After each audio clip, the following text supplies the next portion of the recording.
Welcome. We're going to start off this series of videos looking at the basics of attachment theory, which is actually quite straightforward.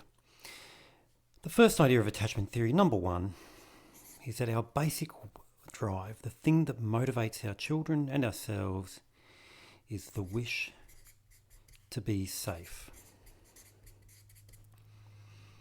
Nothing motivates us like feeling unsafe.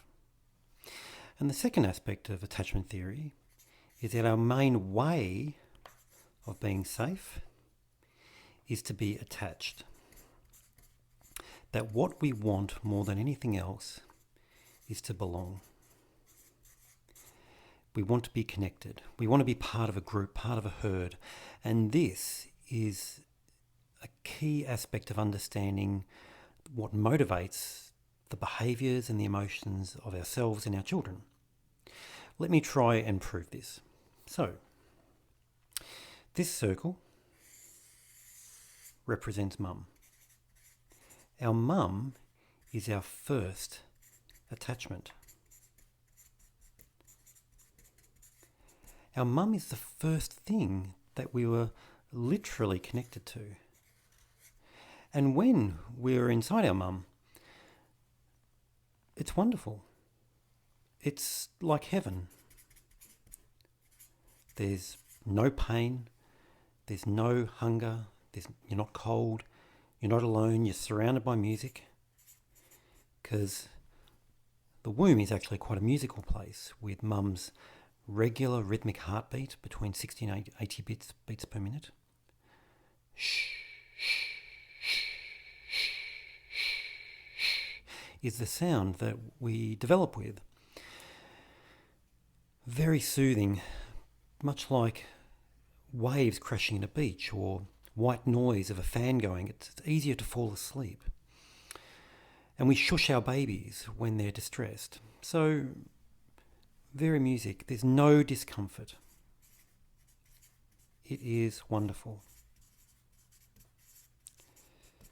So mums are this incredible thing. They offer perfect protection, perfect nurture, perfect safety.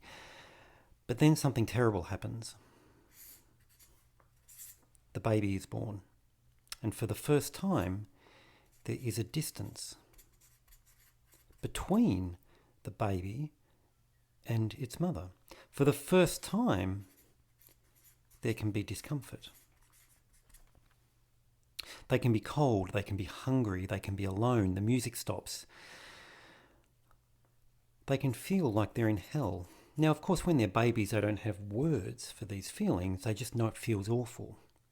So when the 6-monther has the hellish feeling of hunger, does that 6-monther go to the fridge and get its own food?